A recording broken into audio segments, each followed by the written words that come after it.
बच्चों, ये हमारा हिंदी का पीरियड है और इसमें पढ़ेंगे आज हम हिंदी व्याकरण से संज्ञा।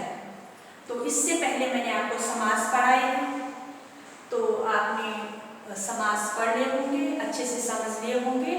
तो ये हमारा नया चैप्टर है, नया पाठ है, ये है संज्ञा। तो बच्चों, आपको सबसे पहले आपने पिछली कक्षाओं में भी पढ़ा है संज्ञा के बारे में, तो आज मैं आपको फिर से पढ़ाती हूँ। आपको ये टॉपिक आपको अच्छे से समझ में आएगा।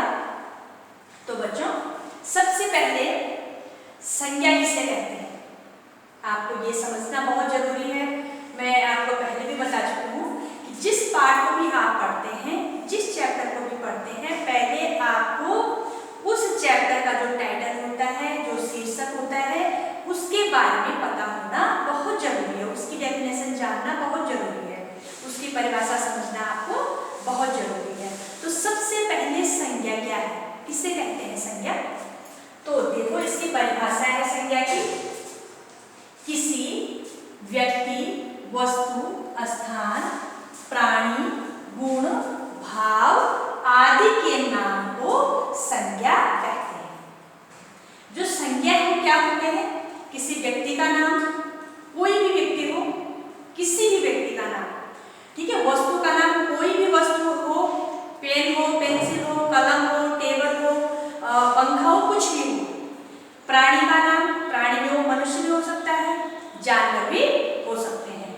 गुण, स्वभाव और भाव, भावनाएं आदि के नाम को हम क्या कहते हैं? संज्ञा कहते हैं। सबसे पहले आपको संज्ञा की डेफिनेशन समझना बहुत जरूरी है। अब आते हैं हम, अब देखो मैंने आपको बताया कि व्यक्ति के नाम, यहाँ पे मैंने कुछ एग्जाम्पल दिए हैं। ऐसा नहीं है कि केवल यही है, आप ये मत समझना कि केवल मैंने 4 नाम लिखे हैं तो यही व्यक्तिवाचक संज्ञा है, ऐसा नहीं है। यहाँ पे तो मैंने फॉर एग्जाम्पल के लिए, केवल उदाहरण के लिए ये 4 नाम दिए हैं कि आप समझ जाएंगे। अब देखो, व्यक्ति में क्या आता है? व्यक्तियों के नाम। अब व्यक्तियों के नाम में क्या आता है बच्चों? अब देखो, जैसे सचिन हो गया,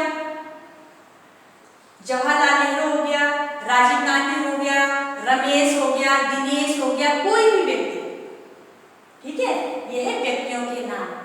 दूसरे में वस्तुओं के नाम में, कोई भी वस्तु हो गया, आपकी क्लास में कई सारे वस्तुएं होते हैं, आपका ब्लैक बोर्ड होता है जिसको हम श्याम पट्ट बोलते हैं, पंखा होते हैं, टेबल होते हैं, चेयर होते हैं, ठीक है। तो ये क्या है? वस्तुओं के नाम है। कलम हो गया, बोर्ड हो गया, पंखा, घड़ी और चश्मा, फॉर एग्जाम्पल के लिए बहुत सारे हैं वस्तुओं के नाम। केवल इतनी सी वस्तुएं नहीं है, और भी वस्तुएं हैं। स्थानों के नाम, स्थान किसी जगह का नाम है, जैसे दिल्ली हो गया, चेन्नई हो गया, पंजाब हो गया, भोपाल हो गया, मुंबई हो गया, कोलकाता हो गया, किसी भी जगह का, ठीक है।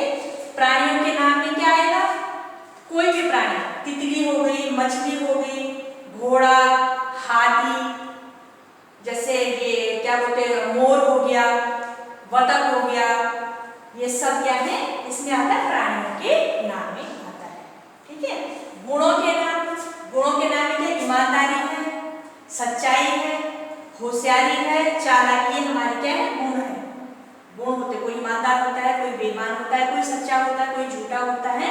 तो ये सब क्या है? गुणों के नाम। ये किसमें आते हैं? संज्ञा में। संज्ञा की परिभाषा के उदाहरण है ये कि क्या क्या चीजें आती हैं संज्ञा में, और भी आते हैं, क्योंकि तय नहीं आता है।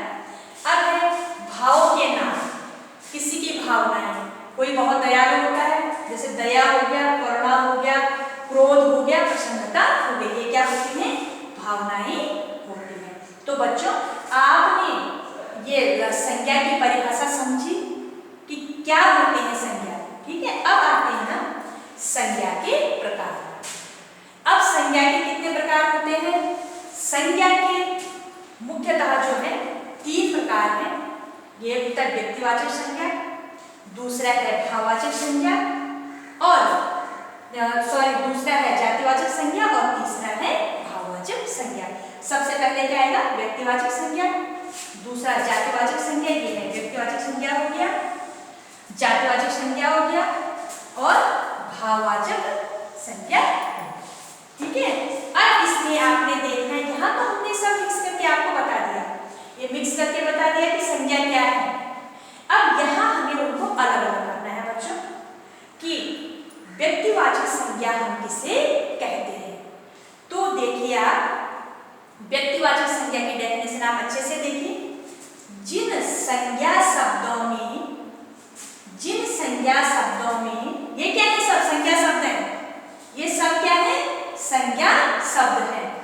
जिन संज्ञा शब्दों में किसी विशेष वस्तु, स्थान या प्राणी के नाम का बोध होता है उसे क्या कहते हैं, व्यक्तिवाचक संज्ञा कहते हैं। तो बच्चों जैसे क्या है, जैसे दिल्ली है, दिल्ली एक विशेष जगह है ना, जानते हैं आप, दिल्ली क्या है, ये एक विशेष जगह है। दिल्ली हो गया, जैसे राजस्थान हो गया, अब जवाहरलाल नेहरू हो गया, ये विशेष व्यक्ति है ना जवाहरलाल नेहरू, ये विशेष स्थान है, जगह है, दिल्ली हो गया, राजस्थान हो गया। अब जैसे भगत सिंह क्या थे, विशेष व्यक्ति थे। और जैसे ताजमहल, इसमें ताजमहल भी आएगा, जैसे ताजमहल है, आगरा का ताजमहल आदि जो विशेष चीजें होती हैं वो किसमें आते हैं, व्यक्तिवाचक संज्ञा में। किसी विशेष व्यक्ति का नाम, किसी विशेष जगह का नाम या वस्तु का नाम, तो ये किसमें आता है, व्यक्तिवाचक संज्ञा में। जब आप बच्चों इनको पढ़ोगे, मैंने केवल एग्जाम्पल के लिए दिया है, जब आप खुद पढ़ोगे तो आपको अच्छे से समझ में आएगा। अब दूसरा है बच्चों, ये व्यक्तिवाचक संज्ञा हो गया। अब है जातिवाचक संज्ञा। अब जातिवाचक संज्ञा क्या होते हैं, अब जातिवाचक संज्ञा जिन संज्ञा शब्दों से किसी जाति का बोध हो उसे क्या कहते हैं, जातिवाचक संज्ञा कहते हैं। अब जैसे किसी जाति का बोध क्या है, जैसे फूल हो गया, अब फूल हो गया, देश हो गया, देश से हम किसी पर्टिकुलर किसी एक का नाम नहीं ले रहे हैं ना, फूल में भी हम किसी एक का, कमल का फूल नहीं बोल रहे हैं, गुलाब का नहीं बोल रहे हैं, केवल फूल बोल रहे हैं। पशु में हम गाय नहीं बोल रहे हैं, पशु बोल रहे हैं। मनुष्य में हम किसी विशेष मनुष्य का नाम नहीं ले रहे हैं, यदि विशेष मनुष्य का नाम नहीं है तो वो क्या बन जाएगा, व्यक्तिवाचक संज्ञा। किसी विशेष फूल का नाम नहीं है तो क्या बन जाएगा, वो बन जाएगा क्या, व्यक्तिवाचक संज्ञा। तो यहाँ पर हम केवल फूल बोल रहे हैं, देश बोल रहे हैं, देश कोई सा भी हो सकता है, पशु बोल रहे हैं, पशु कोई सा भी हो सकता है, मनुष्य कोई सा भी हो सकता है। तो ये क्या होते हैं, हमारे जातिवाचक संज्ञा के एग्जाम्पल। अब है बच्चों हमारा भाववाचक संज्ञा। अब भाववाचक संज्ञा में क्या है, जिन संज्ञा शब्दों से किसी जाति, कोई भी जाति हो, किसी जाति, चाहे वो मनुष्य है या जानवर है या कोई भी हो, किसी जाति के गुण, धर्म, दोष, हो गया गुण हो गया, धर्म हो गया, उसके दोष हो गए, साहस हो गए आदि का बोध होता है, तो वहां पर क्या होती है, भाववाचक संज्ञा होती है। उसमें और चीजें भी आ सकती हैं, जैसे बुढ़ापा हो गया, सौंदर्य हो गया, बड़प्पन हो गया, गरीबी हो गया, साहस हो गया आदि अन्य शब्द भी आ सकते हैं। ये हमारे जो हमारी भावनाओं को व्यक्त करता है। अब भावनाओं में क्या है, गुण, हमारे जो गुण होते हैं वो हमारी भावनाएं व्यक्त करते हैं। आप किसी को क्रोध आता है, कोई क्रोधित हो जाता है, कोई प्रसन्न रहता है, तो ये क्या है, हमारी भावनाओं से जुड़ी हुई चीजें हैं। तो बच्चों ये हमारा संज्ञा का पोर्शन था। ये संज्ञा मैंने आपको डेफिनेशन बताई और इसके प्रकार बताए। डेफिनेशन है किसी व्यक्ति, वस्तु, स्थान, प्राणी, गुण, भाव आदि के नाम को संज्ञा कहते हैं।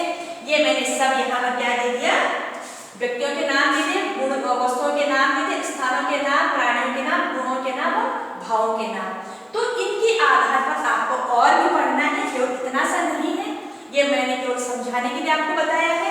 इसके टाइप ऑफ संज्ञा, संज्ञा के प्रकार। अब जो संज्ञा के प्रकार है बच्चों, संज्ञा के ये 3 प्रकार है, व्यक्तिवाचक संज्ञा हो गए, जातिवाचक संज्ञा हो गए, भाववाचक संज्ञा हो गई। अब व्यक्तिवाचक संज्ञा में क्या क्या है, ये आपने किसी विशेष व्यक्ति, जगह का नाम हो गया। और जातिवाचक संज्ञा में जिन संज्ञा शब्दों से किसी जाति का बोध होता है, मैंने एग्जाम्पल आपको बता दिया। भाववाचक संज्ञा में जिससे हमारे भावनाएं जुड़ी होती है, गुण, धर्म, दोष, साहस, बुढ़ापा, सौंदर्य आदि, ये सब क्या है, भाववाचक संज्ञा में है। तो आपने इसको अच्छे से पढ़ना है और अच्छे से समझना है।